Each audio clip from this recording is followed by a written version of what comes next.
During the French Revolution, the weapon of choice for executing prisoners was the guillotine. Yep, they would chop your head off right at the old Necco. Speaking of Necco, Necco Wafers.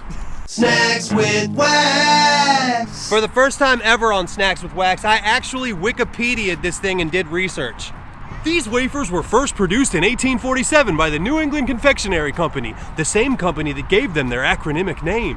That's right, we do that too. We do all that historic shit, Food Network. Come holler at us. Fuck Giamatti De Laurenta or whatever her name is. Fuck Bobby Flay. If Bobby Flay wanna get it, Bobby Flay can get it. Let's get in the ring. Let's bake brisket.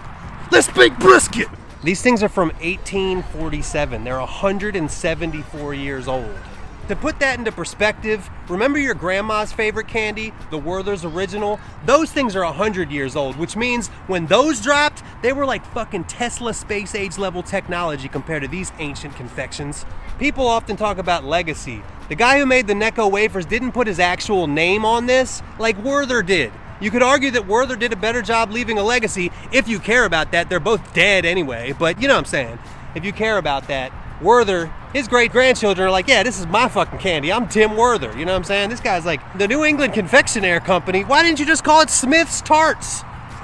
When I think of legacy, you know who I always think about? Who's that? John Hancock. Name one thing he did besides sign his name real big once. He probably was alive for 70 years. He spent a millisecond signing his name, and now that's what he's known for. He could never have guessed that that would be his legacy. Name a policy by John Hancock. The policy that I know of is sign your name large. Big signatures. Hello, America. I stand on a platform of large signatures.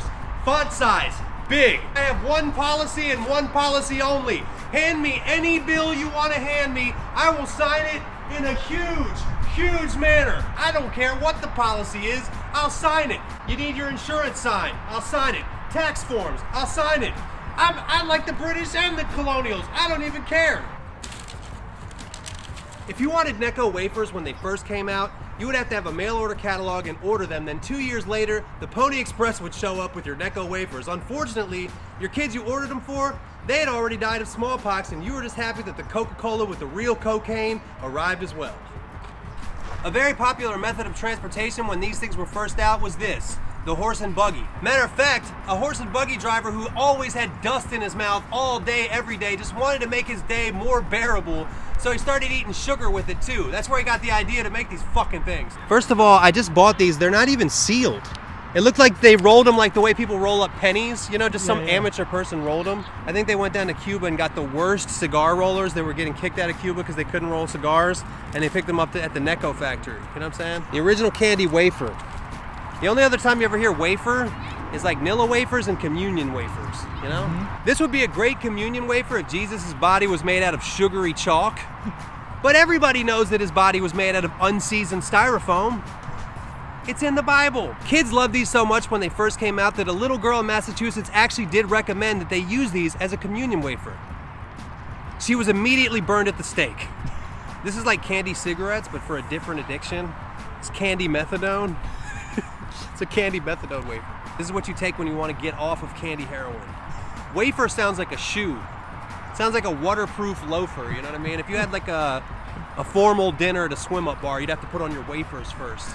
Oh, you know waders like fishermen wear? You know when you want to wade in and fish? You have your waders and your wafers, and then you go, and then the waiters come and give you your wafers. Hopefully the service is good and you won't have to wait for too long to get it. Why don't you give them a shot? I should have placed it onto your tongue. Little Catholic reference. What's up, Catholics? What's up, Catholics? Where my Catholics at? Give me an A. Give me a tholic. Give me a no. What an unexpected flavor. This is like spicy cinnamon. The white one is spicy cinnamon. So they do have distinct flavors based on color. Big time. Big time. Okay. This is the cracked one. This one looks like it has a fucking fossil in it.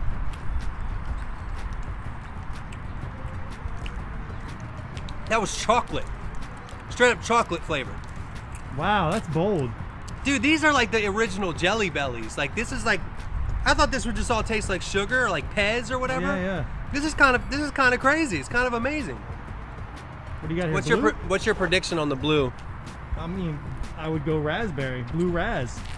We're talking about 1847. They didn't have the icy machine. Going back to 1847 and selling somebody blue raspberry, they'd be like, blue raspberry? Raspberries are red. What are you talking about? What are you, from space? This shit is like sarsaparilla rhubarb or some kind of soda flavor that they'd have in a saloon. These things like give you chapped lips. That's how dry these things are. You could use this on a pool cue. You know what I'm saying? When movies first came out, they used this as makeup on set. Now say, hey, sweetheart, I'll tell you one thing and I'll tell you another thing. No, I don't even think. What occasion would you even eat these on? You know what I mean? Like, I only could think of Halloween. if you mix chalk with whatever you put into stuff to make it softer, Some kind what of is that? liquid. Flour? I don't know. Rubber? No, usually Bubble gum? old bubble gum. Yeah, petrified bubble gum from a baseball card pack from the 1950s that had a Hank Aaron rookie card in it would have one totally exposed piece of pink bubble gum, and it would be just like this. It would crack like an old concrete piece, like an antique vase if you dropped it. The flavoring is really impressive though. I think they were ahead of their time with that. You want to try one? I'd love to. You could always use these as currency in a, if there's a crisis. That's the original Bitcoin. The original Bitcoin. Coin. That's so stupid. Necco to the moon.